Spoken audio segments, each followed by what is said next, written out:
My guest today is Randy Roberson, and he has a lot of experience with disaster planning and disaster response. I was originally in broadcasting.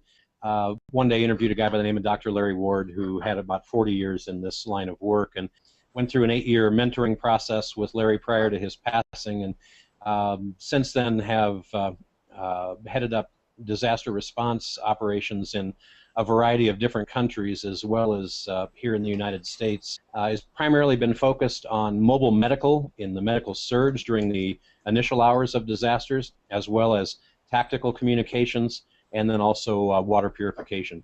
One of the big challenges in any disaster is trying to get all of the different responders talking well to each other, but also talking well to the NGOs, the non-governmental organizations, and private voluntary organizations that are also involved in significantly in disaster response. And there's been problems with how to effectively communicate. Problems not only in how does one group communicate with another, but also problems looking at it kind of from the top down, from government perspective, in how can we communicate, but only communicate what we need to know. And so how to be able to have effective communications, but how to also protect any sensitive information or proprietary information, things like that. One of the big areas of our focus has been in how to incorporate telemedicine into the medical surge during the early hours of a disaster, when there are vast numbers of people in large-scale disasters who are crying out for help, but they can't get to help, and because the medical infrastructure is overwhelmed, help can't get to them. As such, we have found that telemedicine provides a significant force multiplier in that type of effort, bringing communications into an arena where often power is out, communications are down, and so we've been working a lot more with solar-powered satellite communications and things like that, reaching back to various medical networks, but also because we have that communication capability, reaching back to command and control, C2, in that the people that are managing a disaster, the command and control, they're often struggling to get live real-time information from the theater of operation, so that people can, so that command and control can actually know things about damage assessment, needs assessment, connecting the dots between needs and haves and things like that. But the Boston Marathon situation that happened, just that small-scale disaster brought to light how important it is to have something in place and how important it is to have a way to communicate, because there was a lot of discussion about cell phones not working. Then you also bring up a fantastic point in that in all disasters, when large numbers of people are frantic, everybody wants to call home and let mom know that they're okay, or check on their loved ones, or whatever. And cell phone infrastructure is quickly overwhelmed. Bottom line, when it comes to communications, if we really hang our hat on, well, when there's a problem, I'll call someone on my cell phone, chances are pretty good that's not going to work. So having these conversations in this informal format, I think, is just a good way to get the information into the hands and minds of people that might not ordinarily otherwise have thought through some of the struggles that are a constant variable in large-scale disasters. I did hear you say, Randy, that one of the things to take into consideration is security, and data security specifically, and some other things. And I'm curious what you meant by that. So let's go to Tony. My name is Tony Myhra. I'm a contractor to Federal Protective Services. Worked as a federal police officer thereafter, and ended up responding into New Orleans after Katrina, and experienced firsthand things that I had trained for a number of years, and some things that I hadn't trained for. We were always under the impression that because of the continuity plans and the drills and the things that we had conducted, that we wouldn't have any problems with communication, we wouldn't have any problems with logistics. Of course, I think we were deluding ourselves at that point, because when we got there, we had all of those problems. So needless to say, the communication systems were relatively compromised. So even with communications equipment, like many hospitals and public utilities, because they're considered part of the National Critical Infrastructure Protection Program, they have access to those WPS and GIT services. But if the towers are down and you have landlines that are compromised, what happens in the event of a flood? The flooding gets into the communication systems, which are mostly underground, and compromises those systems via not only power outage, but also corrosive activity because of the salt water getting into the underground vaults. We learned very quickly that having some additional means of communication was absolutely integral to the process, and that was one of the things that attracted me to Randy was his the satellite-based communication system that's in a essentially a carry-on bag-sized format would help immensely in the first response process. So that the first people going into a disaster having that type of remote capability with multiple communications platforms integrated into one system was something that I found a whole lot of value in, and it's why I'm here today. Well, let's talk a little bit about this communication system, satellite communication system. Randy, can you talk a little bit about that? When you're coming in during a disaster, again, power is usually out, and in a lot of those places, power is pretty unreliable anyway. And likewise, communications are either non-existent or are damaged and down as a result of whatever whether it's an earthquake, a hurricane, etc. During the December 2004 tsunami, I started experimenting with using a portable satellite uplink and reaching back to doctors here in Arizona where I'm at. And they could look over my shoulder and guide me with, in what I should do and how I should do it. And all of a sudden, our efforts were tremendously enhanced. And I began to realize the capabilities behind using telemedicine as a force multiplier. You getting doctors outside of the affected region helping through a virtual link. But then also, I noticed at the same time that as I mentioned before, the people in charge of managing the disaster were often really shooting in the dark, so to speak, with trying to figure out where to send personnel and assets. They were, constantly having to just try and make guesses rather than have live, real-time information feeds from the affected theater of operation. So I began to look at, how can we make this communications capability something really portable. We've been able to size this down into a backpack that and or a carry-on bag, as Tony had mentioned, that can be carried into a theater of operation very easily. They can communicate via satellite if all else fails. They can communicate via RF or radio frequency, and they can also communicate via cellular when that comes back up. They can also differentiate between which one is available and which one isn't and switch to the other. And so with that, we've incorporated a lot of different telemedicine capabilities with various medical peripheral devices, EKGs, ultrasound, digital stethoscopes, otoscopes, things like that, but also a lot of different emergency management data sets, things like a cloud-based EOC where everybody is communicating situational awareness data up onto the cloud, and so the command and control can be seeing live what's going on down in the field, but we can also be sharing just hard data back up onto the cloud for anyone that we've approved to be on that platform. It used to be this was about a 50-pound pack, and now we've got it down to under 20 pounds. Well, let's revisit this this whole telemed idea. You can have the communication device. You can be on site where you can deliver that medical attention, but you have to have doctors that are participating. So do you have to put some kind of an infrastructure together ahead of time so that you have doctors to tap into?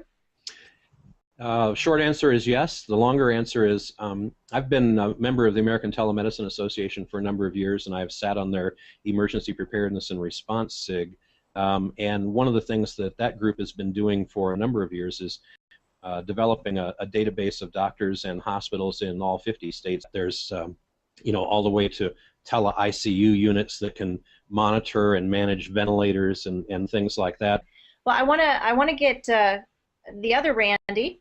I know that that you played a rather unusual part in Sandy. My name is Randy Chankin. I am the creator and host of a rather unique kids program called Randy Robots, which is an interactive, intergalactic, outer space themed, if you will, fitness program for children. I am a certified CERT deputy here in Nassau County for Division 1, and for those of them who may not know what CERT is, CERT, as my friend Randy said, it's the Community Emergency Response Team. Now, so your question was, what was my part? You know, let me just say honestly, I really didn't know what to expect. I mean, you go through a course and you do, the drills, and you're seeing photos of shelters, but honestly I've never been into a real shelter. I'm interested, Randy, let me just jump in real quick. I'm interested to ask, that Superstorm Sandy, I mean, that had a lot of, big disaster elements to it. What were some of the challenges that you saw that came up as a result of Yes. problems with effective communications? We had no electricity. Personally, in my area, we were out for like 16 days, so we had no internet, we had no regular phone, even the cell phone towers were bad, so you had to really be like in a certain spot, and maybe you got like 15 seconds of a call, and then you're on the phone with your dad all of a sudden, you can't talk anymore. So the communication systems were really, really bad. And what I found was, the worst part of it is working in the shelters, there was very little, communications. What I want to look at a little bit more is some of the solutions to communications, because if the phones are down and you don't have electricity, there are cases where people relocate, they get scattered, and we aren't able to easily know where our loved ones went, or know which hospital they're in, or know if they're even alive. So what kinds of, I know social media has played some part, but what are some of the solutions there? From a disaster response standpoint, one of the most important things that we can have is situational awareness, and awareness of what's going on in the situation around us, be it security concerns or just how can I get from point A to point B, or where are the people that need my help, and those kinds of things. And there's many different elements with social media that have played huge roles. The use of Twitter for situational awareness was the effectiveness of that was profound. So there are many different options out there, and many different tools that can be used, and that Randy Jenkins brought up the importance for the use of ham radio communications. They play a big role, especially here in the United States, in emergency communications when everything else fails. These guys are usually still able to get back up with alternative power sources and with their own antennas, and again they have that reach back capability to thousands of other ham operators around the country and around the world that can help relay information from point A to point W and back. Communications and security are both huge problems in every disaster. In every large-scale disaster that I've been to, with the exception of one, there were always frantic people that are desperate, doing crazy, desperate things, and so security becomes a big concern. Tony, what do you think? I mean, what are some other communications methods that people need to be aware of or cognizant of? From the security standpoint, I obviously have some concerns as it relates to insecure communications, like Randy was talking about the family radio service. The FRS service is obviously called family radio service. Anybody and their brother can use it. Stop and talk about that, because that's a question that someone posted, and I think that's an important concern for our audience today. One of the questions that was posted was more about the Hipaa and privacy concerns of patient health information, because you are dealing with a lot of people who are being treated, and that information has to be communicated in order to get advice on the other end, like in the case of the telehealth, telemed approach, and any kind of wiring of what's going on. Have you had any conversations, any of you, regarding the HIPAA and privacy concerns, and whether or not that's secure with this radio, ham radios, and all the different devices we're talking about? On the telemedicine end of things, of course, that's something that we've had to look at, and the audio-video communications solution that we use was actually developed by through our government, and our military has been using it overseas. Also, it is HIPAA compliant. It's heavily encrypted. The security aspect of that is very significant. Another twist to this, especially in a chaotic emergency environment, you have to really know the medical networks that you're reaching back to, that all of the doctors and specialists that you're reaching to have been credentialed. You can't just have somebody say, "Hey, I'm a doctor, I'll help," and then you know halfway through a disaster you find out that whoever that was is frankly a crackpot.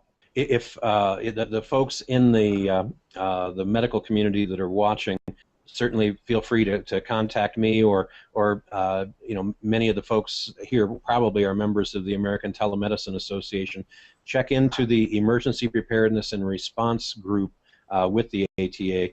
As far as specific, you know, other specific networks and things like that, folks can contact me, and I'd be happy to try and connect a few dots as well. But once that information has been relayed to someone, and that other someone has the means to post it on social sites, it seems to me that it would be a good idea to have a plan in place of where that information could be shared, whether it's through a hashtag or to a specific address. I keep going back to Haiti because it's a good example, especially as it pertains to Twitter. We found through desperate tweets put out on Twitter, we found an orphanage that was almost completely out of food, and their water supply had been contaminated, and it was through their tweets on Twitter that we found them. Facebook has come up with some great side apps for how to notify your loved ones in a time of disaster that, hey, I'm okay, and that kind of things. And the bottom line is a lot of this needs to be thought about before a disaster hits, because when something like that happens, you know, your chances of actually being able to accomplish much of anything is going to be greatly reduced, because, you know, bandwidth levels are going to be extremely low, and that type of things. I want to touch on something, since we were talking about using social media and cell phones. I want to clarify something. If someone can get to a Wi-Fi and they have a smartphone, Wi-Fi doesn't use the cell phone towers. So you have an alternative there, and if you can get on to check tweets or to find out information that way, that doesn't necessarily use the phone lines when the phone lines are being overtaxed. So I just wanted to throw that out there in case somebody was kind of thinking that through and thinking, well, that doesn't make sense if you're using your phone, and the whole issue is the phones don't work. One other quick thing on the text messaging versus internet connection, you can actually utilize Twitter and Facebook both via SMS. So if I go into my text messaging on my cell phone and the number 40404, all I have to do is at whoever, and I can either tweet directly to somebody, or I can just tweet in general via that 40404. So there's actually alternatives on both sides. If you don't have a data connection, you can still tweet or use Facebook via text messaging. In disaster situations, the recommendation is to stay off the phone. Don't try to use the data on your phone. Send text messages, because it requires a lot less bandwidth. Personally, I think that you know, there's still lots and lots to talk about. The medical community is going to be, I think, very much interested in the idea of telemedicine and the medical surge. The emergency response people are going to be, you know, looking at tactical communications and how we can better connect the dots between needs and haves in a theater of operation. People like the CERT teams, like the CERT teams, they just do amazing work. It's wonderful to see, you know, the citizens out there becoming, you know, part of the solution in a proactive, pre-trained fashion. I can't say enough good things about the CERT teams out there, but to give them a heads up of you know, some of the things that can be done to more significantly empower their efforts and their efficiency and effectiveness in a disaster. And so those are some of the roads that we're going to be going down in subsequent sessions with this series. There's some really interesting tools that we want to be able to highlight here, not waving the flag of any one solution or anything, but just wanting to show some of the latest and greatest technology and how it can be used to help you accomplish what you need to accomplish in the next disaster.